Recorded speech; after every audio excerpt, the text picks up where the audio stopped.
When we left off, Cato had stepped in and disrupted Casella from singing his song, the song using the words of Dante. And we were trying to figure out why Cato would object and why he would kind of move Dante and Casella along. And it turns out the reason he does this is it's not that he objects to music, it's that it's the wrong type of music. And we see earlier a group of souls singing about the Exodus. That's what this means. When Israel came out of Egypt, Dante writes, they were all singing with a single voice. Now, the Exodus, of course, was the expulsion of the Jews and the Jews fleeing Egypt. And this is a central theme it's a central theme in the Old Testament, so it's a central theme in the Hebrew scriptures, but it's also a central theme in the New Testament. And Dante himself had a very complex way of reading scripture, of reading the Bible. And I think it's a way that can enrich the way we think about scripture, because sometimes we get into, even today, fights about scripture. And the fights typically are between people who do, let's call it a literal reading, or people who do, let's call it an allegorical or a metaphorical reading. And so you'll have some people who say, well, when you're looking, for example, at Genesis 1, was the earth was the world created in 6 days, or do the 6 days reflect 6 eras, for example? And we see right there the literalists on the one side, and if you will, the allegorical reading on the other.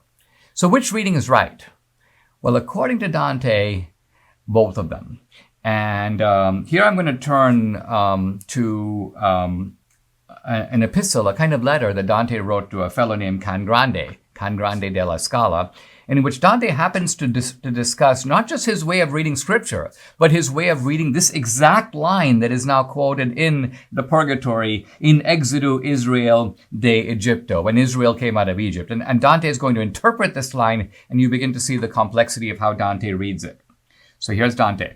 I'm quoting him. For the clarity of what will be said, it is to be understood that this work, now Dante is referring here to his own Divine Comedy, is not simple, but rather it is polysemous. Polysemous means it has multiple meanings. That is, endowed with many meanings. Well, there you go. For the first meaning is that which one derives from the letter. Another is that which derives from things signified by the letter. The first is called literal, and the second allegorical or mystical. So pause. Dante is basically saying there are two ways to read, and we know about that. And Dante is saying that his work, just like the Bible, needs to be taken in both ways. So let's continue. Here's Dante. So that this method of exposition might be clearer, we may consider these lines. When Israel came out of Egypt. Boom. This is the exact line from the Divine Comedy.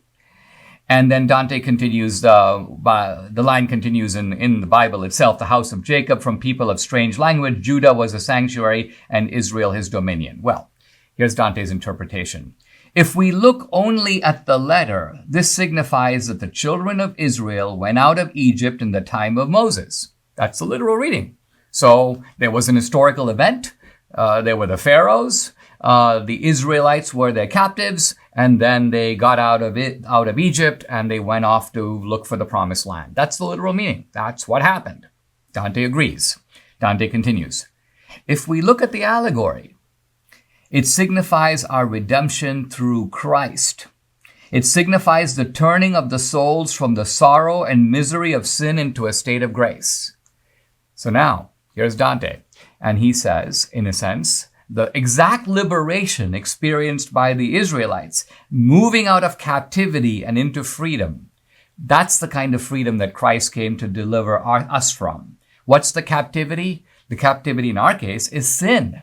We're captives to sin, and being liberated from sin is moving out of captivity to a promised land that in this case is nothing other than paradise itself. So it's so appropriate that you have these lines here in the Purgatorio, because what do they represent? They basically represent the fact that souls, come to purgatory, and even though they've repented, they have still been somewhat disfigured or twisted by sin. They need to undergo this moral purgation. That is exactly the same as the Jews getting out of captivity and making the hard journey through often deserts and through suffering to try to reach, and ultimately they do reach, although Moses himself doesn't, but the Jews do reach the promised land.